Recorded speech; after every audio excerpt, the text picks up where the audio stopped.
अखंड मंथन के सभी दर्शकों को नमस्कार। अब आपको जो समाचार दे रहे हैं वो उनके लिए बहुत लाभप्रद है जो ईएमआई दे रहे हैं, यानी आपने अगर किसी भी प्रकार का कर्ज लिया है, लोन लिया है, चाहे वो मकान के लिए या वाहन के लिए, तो उसमें अब आपको ईएमआई की जो छूट मिलने वाली है उसके बारे में आपको बताते हैं।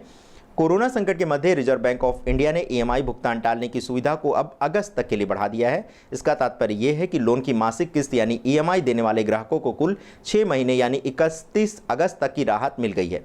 इसका अर्थ ये हुआ कि आप कुल 6 महीने तक लोन या क्रेडिट कार्ड की मासिक किस्त देने से बच सकते हैं। पिछले 27 मार्च को आरबीआई ने पहली बार बैंकों से ईएमआई भुगतान टालने यानी मोरेटोरियम के लिए कहा था। इसके पश्चात बैंकों ने 3 महीने के लिए अपने ग्राहकों को ईएमआई भुगतान टालने की छूट दी थी, लेकिन अब इसी छूट को अतिरिक्त 3 महीने के लिए बढ़ाया गया है।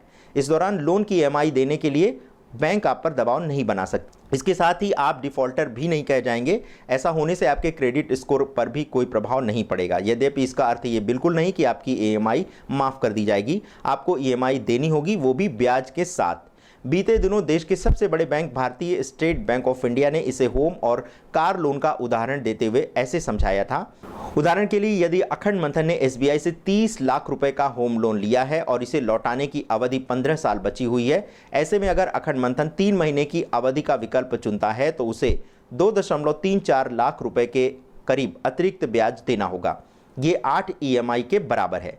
इसी तरह आपने 6 लाख रुपए का यदि कार लोन ले रखा है तो उसे लौटाने के लिए 54 महीने का समय बचा है। आपको अगर छूट अवधि का विकल्प चुनते हैं तो आपको 19,000 रुपये अतिरिक्त ब्याज देने होंगे, जो कि 1.5 अतिरिक्त ईएमआई के बराबर है।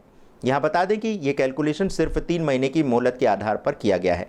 कुल 6 महीने की मोहलत के बाद अतिरिक्त ईएमआई भुगतान राशि बढ़ जाएगी। इसका तात्पर्य यह है कि आपकी जेब पर पहले से कहीं अधिक बोझ पड़ेगा। अब आपको क्या करना चाहिए?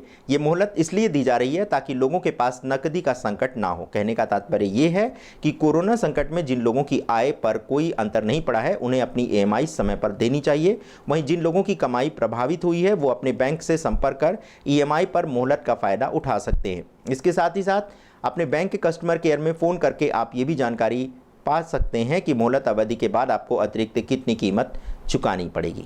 तो ये था ईएमआई में राहत मिलने का समाचार। मिलते हैं एक नए समाचार के साथ कुछ देर बाद।